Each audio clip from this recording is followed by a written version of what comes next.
अभी बाकी है हमारे पास 100 डेज, और ये 100 डेज में ज़रूरी है कि यार हमारी हर कोशिश, हमारा हर एफर्ट, हमारा हर विजन, हमारी हर स्ट्रैटेजी, हमारा हर प्लानिंग डायरेक्टली कंट्रीब्यूट कर रहा हो, यानी कि उस तरह से हो कि यार डायरेक्टली हमारे लिए मार्क्स लॉक कर रहा हो। और यार केमिस्ट्री में 180 ऑन 180 ऐसे कोई हवा में जंप मारने से नहीं आते, रादर एक सही step by step approach follow करने से आते हैं। And hence being a chemistry expert, मैं आपको इतना पूरे भरोसे के साथ कह सकती हूँ कि आज जितने स्टूडेंट्स इस वीडियो को एंड तक फॉलो करने वाले हैं, एंड अगर आप उसको बताई गई बातों को अपने स्केड्यूल में इम्प्लीमेंट भी करने वाले हैं, तो यार चाहे भले ही आपका आज स्कोर 80 से कम ही क्यों ना आ रहा हो, आप भी 150 प्लस, 160 प्लस, 170 प्लस जैसा टारगेट एम कर सकते हैं। देखिए हर स्टूडेंट अलग अलग है। जैसे मैंने यहाँ पर लिखा है कि हमारी जो अप्रोच होगी वो स्टेप बाय स्टेप होगी, सीधा यानी कि सीधा 180 और 180 इन केमिस्ट्री है ना, क्योंकि वो रियलिस्टिक नहीं है। जरूरी है कि हम इस तरह का अप्रोच फॉलो करें कि अगर आज मैं यहाँ पर स्टैंड करती हूँ तो यार 1 मार्च तक या फिर 29 फरवरी तक मेरा ये लेवल हो जाना चाहिए, एंड फिर मैं मूव ऑन करूंगी on to the next level, right. और वैसे भी हर स्टूडेंट अलग है, हर स्टूडेंट का भी लेवल ऑफ प्रिपरेशन अलग है। जब आप टेस्ट दे रहे हो, हर स्टूडेंट के अलग अलग मार्क्स आ रहे हैं, इसीलिए सबके लिए कोई सेम टू सेम स्ट्रैटेजी नहीं हो सकती है। तो देखो, सबसे पहले तो आप समझने की कोशिश कीजिए that you belong to which of these categories. क्या आप उनमें से जिनके मार्क्स अभी 60 से कम आ रहे हैं, या फिर तुम्हारे मार्क्स कहीं 60 से 110 के बीच में आ रहे हैं, या फिर आपके मार्क्स 130 से ऊपर है।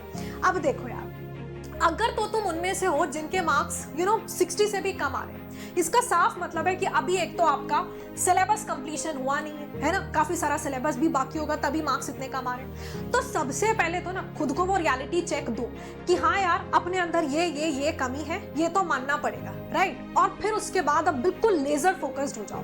देखो यहाँ पर मैंने आपके लिए कुछ बातें लिखी हैं, उनको ध्यान रखिए। हम अपनी जो तैयारी है वो अलग अलग फेजेस में करें, और तुम्हारा जो फेज 1 है वो कब तक रहने वाला है, 15 फरवरी तक।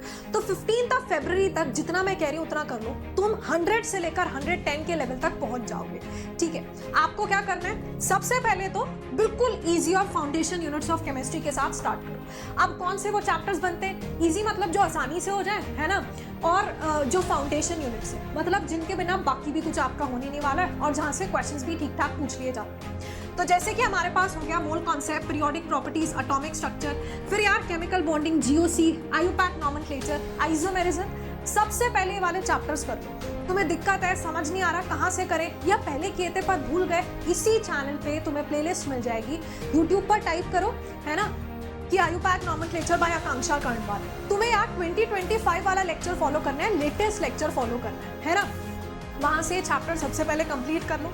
फिर उसके बाद जितने भी रट्टाफिकेशन वाले चैप्टर्स हैं, मतलब जिसमें कोई खास कॉन्सेप्ट इन्वॉल्व है ही नहीं, बल्कि प्लेन रट्टाफिकेशन है, आपको चीज़ों को लर्न करना है, चीज़ों को ध्यान रखना है, उनको कर लो। जैसे कि हो गया भाई P block, D and F block, biomolecules, coordination chemistry. Coordination chemistry में तो फिर भी थोड़ा बहुत दिमाग लगता है ना, कुछ चीज़ें इंटरेस्टिंग है, सीखने लायक है, but otherwise D block, P block और बायोमोलिक्यूल्स प्लेन रट्टाफिकेशन है। तो फटाफट से ऐसे रट्टाफिकेशन वाले चैप्टर्स कर लो, स्ट्रेस कोई होगा नहीं, और भाई यहाँ से क्वेश्चन पक्का ही आएगा, आराम से एक पर्टिकुलर यूनिट से तुम्हारे मार्क्स लॉक हो चुके होंगे। इसी के साथ ये आप सबको करना है साइमल्टेनियसली, ये जितने भी चैप्टर्स करोगे उनके पिछले 15 ईयर्स के प्रीवियस ईयर क्वेश्चंस कर लेना। फिर बढ़िया से ज्यादा क्वेश्चन प्रैक्टिस करो, इन्हीं चैप्टर्स की कर लो फिलहाल। कब तक, 15 फरवरी तक। फिर इसके बाद सारी नेम रिएक्शंस जितनी है, मेरा ना टेलीग्राम चैनल ज्वाइन कर लीजिए, सो I am Akanksha Karnwal, t.me/AKANSHAKRNWL, ठीक है। तो यार ये टेलीग्राम चैनल पे तुम्हें मेरा पूरा का पूरा नेम रिएक्शन चार्ट मिल जाएगा, तो वहां से आप ये रिएक्शन चार्ट को डाउनलोड कर लेना। प्लस जितने भी एक्सेप्शंस आते हैं किसके अंदर, इनऑर्गेनिक केमिस्ट्री के अंदर, सारे के सारे एक्सेप्शंस आप कवर कर लीजिए, ठीक है। फिर उसके बाद तो ये है ऐसे स्टूडेंट्स के लिए जिनके मार्क्स अभी 60 से कम आ रहे हैं। कहाँ पहुंच जाओगे तुम, इतना तुम्हारा टारगेट है 15 फरवरी तक। अब ऑब्वियसली अगर आप इस समय पर स्टार्ट कर रहे हैं, मेहनत ज्यादा करनी पड़ेगी, आपको थोड़ा एक्स्ट्रा एफर्ट करना पड़ेगा, और कम समय में ज्यादा चीजें आपको कवर करनी होगी, है ना। चलो फिर इसके बाद बढ़ते हैं ऐसे स्टूडेंट्स की ओर जिनके मार्क्स अभी कहीं ना कहीं 60 से लेकर 110 के बीच में आ रहे हैं। काफी हद तक तुम्हारा सिलेबस कंप्लीट हो चुका होगा, तभी ओवरऑल 180 में से 100 के आसपास मार्क्स तभी आ सकते हैं, है ना। तो आई एम अज्यूमिंग कि आपका 60% सिलेबस कंप्लीट हो गया। फोकस कीजिए इस बात पर कि बाकी जितना तुम्हारा सिलेबस रह गया है ना, वो 1 मार्च तक तुम कंप्लीट कर लो, ठीक है। मैंने भी सारे केमिस्ट्री के चैप्टर्स यही YouTube पर 1, 2 या 3 क्लासेस में मैक्सिमम डिटेल्ड मैनर में फिनिश कर दिए, तो वहां से कर सकते हो। साइमल्टेनियसली रिवीजन करने पर फोकस करो, मतलब चीजें आप भूलते जाएंगे अगर तो आप रिवीजन नहीं करेंगे। जो जो चैप्टर्स होते जा रहे हैं, एक 90 मिनट्स का स्लॉट अपने दिन का रखो जिसमें आप सिर्फ उसका रिवीजन कर रहे हो। और रिवीजन का मतलब ये नहीं होता कि सिर्फ जो पढ़ा था उसके नोट्स पढ़ लिया, लेक्चर दोबारा देख लिया, नहीं, साथ साथ उससे रिलेटेड प्रीवियस ईयर क्वेश्चंस या फिर उससे रिलेटेड क्वेश्चंस, उसकी DPPs, सब कुछ आपको करना है।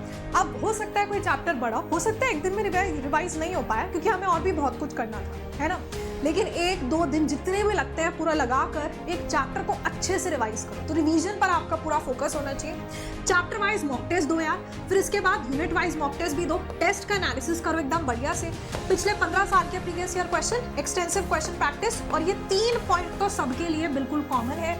सारी नेम रिएक्शंस बिल्कुल ऑन योर टिप्स होने चाहिए, और सारे एक्सेप्शंस ऑफ इनऑर्गेनिक केमिस्ट्री आपको बिल्कुल बाय हार्ट होने चाहिए, एकदम तुम्हारे टिप्स पे। क्योंकि देखो ये तो आएगा ही आएगा, भाई और कुछ पूछे या ना पूछे, लेकिन ऑर्गेनिक केमिस्ट्री की नेम रिएक्शन से पक्का ही क्वेश्चन आएगा ही आएगा। इनऑर्गेनिक केमिस्ट्री जो होती है, इनऑर्गेनिक केमिस्ट्री के एक्सेप्शन से क्वेश्चन आएगा ही आएगा। तो जो चीज़ मालूम ही है, पता ही है कि आएगा ही आएगा, उसको तो क्यों ही छोड़कर जाना। और एक और बोनस चीज़ और बताऊंगी वीडियो के एंड में, है ना, जो सबके लिए, चाहे आपका कोई भी लेवल ऑफ प्रिपरेशन हो, ऐसे तुम 12 to 16 मार्क्स अपने लिए लॉक कर लोगे, है ना। तो उसके लिए वीडियो को बिल्कुल एंड तक फॉलो कीजिएगा। फिर यार देखो, अब जिनके मार्क्स आ रहे हैं 120 से ऊपर, मतलब आप डिसेंट परफॉर्म कर रहे हैं, है ना, लेकिन अपने को इससे लेवल बढ़ाना है, राइट। मैं मानकर चल रही हूँ अगर आपके 120 से ऊपर मार्क्स आ रहे हैं, आपका more than 90% of the syllabus हो ही चुका होगा। कुछ रहता है, पहले तो उसको कंप्लीट करो, फिर ना अपने वीकनेस को एनालाइज कीजिए, मतलब कि मेरे वीक चैप्टर्स कौन से हैं, कौन से चैप्टर्स हैं जहां से क्वेश्चन उतने नहीं बन पाते या जहां पर मैक्सिमम गलतियां होती हैं। तो यहाँ पर जरूरी है कि आप अपने वीक एरियाज को पहले तो एनालाइज कर रहे हैं और फिर वीक एरियाज पर फोकस कर रहे हैं, ठीक है। तो लिस्ट डाउन करो, लिखो एक जगह, ऐसे नहीं कि बस मन मन में हवा में चल रहे, नहीं, पेन पेपर उठाओ, लिखो एक जगह कि कौन से वो टॉपिक्स हैं। टॉपिक में से भी हो सकता है कोई सब टॉपिक है, जैसे कि मेरे ये वाले न्यूमेरिकल्स हमेशा रॉन्ग होते हैं, मेरा लिमिटिंग रिएजेंट का क्वेश्चन रॉन्ग होता है, थर्मोडायनेमिक्स से एंट्रोपी वाला क्वेश्चन हमेशा रॉन्ग, कुछ भी हो सकता है ना। उसको लिस्ट डाउन कीजिए, ठीक है, और फिर उसके ऊपर ज्यादा से ज्यादा प्रैक्टिस करो। जो वीक टॉपिक्स हैं, टॉपिक में से कोई सब टॉपिक है, दोबारा वीडियो भी देख सकते हो, उसका लेक्चर फॉलो कर लीजिए उसका, और फिर ज्यादा से ज्यादा उन्हीं कॉन्सेप्ट्स के ऊपर, उन्हीं टॉपिक्स के ऊपर क्वेश्चन प्रैक्टिस कीजिए।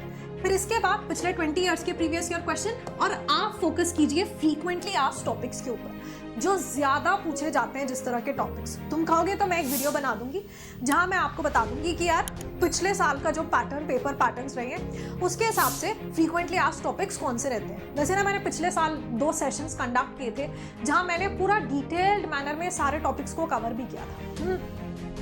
फिर इसके बाद मॉक टेस्ट रेगुलरली दो, अपनी गलतियां पहचानो और गलतियां पहचानने के साथ साथ उन पर काम कीजिए। यू हैव टू इंश्योर कि जो भी एक बार मिस्टेक हो गई, अब आप उससे सीख रहे हैं, उसको दोबारा रिपीट नहीं कर रहे हैं। मिस्टेक नोटबुक, जिसके बारे में मैं हमेशा ही बताती हूँ, मिस्टेक नोटबुक अपनी बना के रखो। फिर उसके बाद भाई ज्यादा से ज्यादा आप न्यूमेरिकल प्रैक्टिस करो, कॉन्सेप्चुअल क्वेश्चंस प्रैक्टिस करो, ठीक है, अच्छे गुड क्वालिटी ऑफ क्वेश्चंस। ये नहीं कि बिल्कुल सीधे सीधे क्वेश्चन, है ना, कि मतलब ऐसा fill in the blanks, right, ठीक है, अच्छे क्वेश्चन जहाँ थोड़ी आपकी एनालिटिकल थिंकिंग इन्वॉल्व हो, स्पेशली न्यूमेरिकल्स में, क्योंकि आप हंसते हैं, या फिर ऑर्गेनिक केमिस्ट्री के जो क्वेश्चंस होते हैं, कई बार एक क्वेश्चन ईजी होता है, लेकिन एक कोई ऐसा स्टेप होता है कि मान लो भाई बड़ा ही सिंपल क्वेश्चन था, सिंपल सी रिएक्शन थी, उसमें मार्कोवनिकॉव रूल लग रहा था, लेकिन बीच में कार्बोकैटायन का रीअरेंजमेंट हो रहा है ना। अब ज्यादातर बच्चे क्या करते हैं, सीधा मार्कोवनिकॉव रूल लगा देते हैं, लेकिन स्किप कर जाते हैं क्या, कार्बोकैटायन का रीअरेंजमेंट, जो अपने आप में बेहद आसान है, लेकिन अगर तो तुमने स्किप कर दिया तो क्वेश्चन का आंसर तो गलत ही हो जाएगा, है ना। तो इस तरह से ज्यादा क्वेश्चंस जहां पर कॉन्सेप्चुअल क्लैरिटी जरूरी है, उस तरह के क्वेश्चंस को प्रैक्टिस करो, ठीक है। और जैसे मैंने आपको कहा, भाई मेरा टेलीग्राम पक्का ज्वाइन कर लो, क्योंकि टेलीग्राम चैनल पर आपको ये बहुत सारे ऐसे रिसोर्सेज मिलते रहेंगे, जैसे कि नेम रिएक्शन चार्ट हो गया, एक्सेप्शंस हो गए, और भी आगे आने वाले दिनों में बहुत सारे रिसोर्सेज, बहुत सारे आपको ऐसे वीडियो लेक्चर्स मिलेंगे जहाँ मैं एक ही सेशन में पूरा का पूरा फ्रीक्वेंटली आस्क्ड टॉपिक्स आपको करा रही हूँ, ठीक है। अच्छा, फिर अभी इसके बाद this is the best crash course बेटा, जहां पर आने वाले 3 महीने में आप ये बैच में बता दूं, पहले तो पहली क्लास अपनी स्टार्ट हो रही है 29 से, है ना। केमिस्ट्री की क्लास स्टार्ट हो जाएगी तुम्हारी 30th से, डिटेल्ड मैनर में सबके साथ मिलकर, देखो आपकी बिल्कुल फेवरेट टीम के साथ, है ना। केमिस्ट्री का ध्यान आकांक्षा मैम रख रही होंगी। 60 डेज में आपका सिलेबस कंप्लीशन हो जाएगा और इसी के साथ साथ बाकी बचे 30 डेज एक्सटेंसिव क्वेश्चन प्रैक्टिस पे हम फॉलो कर रहे होंगे। बैच के साथ तुम्हें टेस्ट सीरीज मिलेगी, 24/7 तुम्हारी डाउट सॉल्विंग होगी, और जब तुम कोड यूज करोगे AK लाइव, जिसकी लिंक आपकी कमेंट सेक्शन में मिल जाएगी बेटा, जब आप कोड यूज कर रहे होंगे AK लाइव, आपको डायरेक्टली आकांक्षा मैम की मेंटोरशिप मिलती है, प्लस मेरा सारा स्टडी मटेरियल का एक्सेस। ये जो तुम देख रहे हो ना, ये reaction charts, formula sheets, physics के भी शॉर्ट नोट्स, इस सब का एक्सेस सिर्फ उन्हीं स्टूडेंट्स को मिल पाता है जो कि प्लेटफॉर्म को ज्वाइन करते हैं via the code AK live. और साथ ही साथ भाई इससे ज्यादा डिस्काउंट अभी न्यू बैच पर नहीं आएगा, जहां पर ये बैच 2999 से अभी 2899 में आप अवेल कर सकते हो। क्लासेस भी वैसे भी स्टार्ट हो रही है 29 से, so please do not miss to join the batch, because this is one of the best batch, जहां पर हम तीनों ने मिलकर आपके लिए उस तरह की तैयारी और उस तरह की प्लानिंग की है, such that you know you can come up with flying colors, right? और स्पेशली आप जिस लेवल पर है उससे एटलीस्ट आगे से आगे आने वाले 60 डेज बाद खुद को बेहद बेहतर और आगे पाएं। इसी के साथ मैं आपको बता दूं कि यार देखो, प्रैक्टिकल केमिस्ट्री एक केमिस्ट्री का ऐसा सेक्शन है जो ना यूजुअली ऐसे कि छोड़ो यार, इसको कौन करेगा यार, या फिर कर लेंगे भाई, है ना, मतलब ठीक है हो जाएगा, देखा जाएगा। तो ज्यादातर हम प्रैक्टिकल केमिस्ट्री के बारे में उस तरह से सोचते हैं, लेकिन this is one section of chemistry जो आपको आसानी से मार्क्स दिला सकता है, बेहद आसानी से, क्योंकि आप जो आपने पढ़ा है ना, मतलब वहीं से क्वेश्चन आएगा, जो पढ़ा है बिल्कुल रटा रटाया क्वेश्चन एकदम सामने से पूछ लेंगे आसानी से, जरा सा दिमाग तुम्हें चलाना नहीं पड़ेगा, जो आता होगा वहीं से आपका आंसर बन जाएगा। तो ऐसी चीज कभी भी स्किप कर जाना तो बनता ही नहीं है, और इसीलिए मैं पूरा का पूरा सॉल्ट एनालिसिस आपका कवर करा रही हूँ 29 इसी चैनल पे। 28 जनवरी पूरा सॉल्ट एनालिसिस रात 8 बजे, और 29 जनवरी पूरा प्योरिफिकेशन ऑफ ऑर्गेनिक कंपाउंड्स हम आपका कवर कर रहे होंगे live on this YouTube channel, ठीक है। सो इन सेशंस में भी जरूर पार्टिसिपेट कीजिएगा, और चाहे आपका लेवल ऑफ प्रिपरेशन कोई भी हो, 12 to 16 मार्क्स तो ऐसे ही तुम गेन कर लोगे सेशंस में पार्टिसिपेट करने से, है ना। और फिर प्रैक्टिकल केमिस्ट्री के ऊपर अच्छा कंटेंट भी नहीं मिलता, मतलब सच बोलूं तो मैंने भी आज तक यूट्यूब पर कभी भी पूरा प्रैक्टिकल केमिस्ट्री नहीं पढ़ा है ना, बट दिस बिकॉज यूजुअली लगता है कि ठीक है यहाँ से कर लेना, एंड सोर्सेज हम यूजुअली आपको बता देते हैं, बट देन आई थॉट कि यार मार्क्स तो यहाँ से भी आ रहे हैं, क्वेश्चन तो यहाँ से भी आ रहे हैं, तो क्यों नहीं इस पर भी उसी तरह से फोकस किया जाए, है ना। तो यहाँ पर आई होप कि आप इस अप्रोच को फॉलो करने वाले, क्योंकि मैंने ऐसे कोई रैंडम या ऐसे कोई हवाई अप्रोच आपको नहीं बताई, रादर बिल्कुल रियलिस्टिक अप्रोच के साथ अगर हम साथ में मिलकर आगे बढ़ेंगे तो जरूर आज जिस लेवल पर आप स्टैंड करते हो, स्टेप बाय स्टेप मैनर में आप एक बेहतर टारगेट की तरफ अप्रोच कर सकते हैं। And on the same note I would appreciate अगर आप मुझे कमेंट सेक्शन में बताएं कि और किस तरह से आकांक्षा मैम आपकी मदद कर सकती हैं, है ना। तो I will be very happy to hear you all in the comment section. बाकी यार हैव फेथ इन योरसेल्फ, और सबसे पहले ज़रूरी है कि आप विश्वास करते हैं कि हाँ यार मैं कर सकता हूँ, है ना। तो आखिरी अभी आपके पास जितना भी समय बचा है पूरी जी जान लगा दो भाई, जितना हो सकता है कर देते हैं, फिर देखा जाएगा। मैं हमेशा यही बोलती हूँ कि रेजोल्यूशन भी 12 मंथ्स के होते हैं भाई, पूरा साल भर का इंसान जो है रेजोल्यूशन लेता है, पर तुम्हें जनवरी तो गया, फरवरी, मार्च, अप्रैल, 3 महीने की बात कुल बची, तो 3 महीने कड़ी मेहनत करके दिखा दो, बिल्कुल जो है जितनी जाने लगा दो यार, क्योंकि फिर तो वैसे भी मान लो तुम्हारा नीट हो गया या फिर एक बारी पेपर हो गया तो 2-3 महीने ऐसे ही जाएंगे, है ना। तो एक बारी पूरी जान लगा दो, जो होगा देखा जाएगा, बट लेट अस इंश्योर कि हमने अपना 101% दिया है ना। That is all I expect from you, बाकी जो होगा वो देख लेंगे यार, है ना। So that was all, thank you so much, good luck and take care.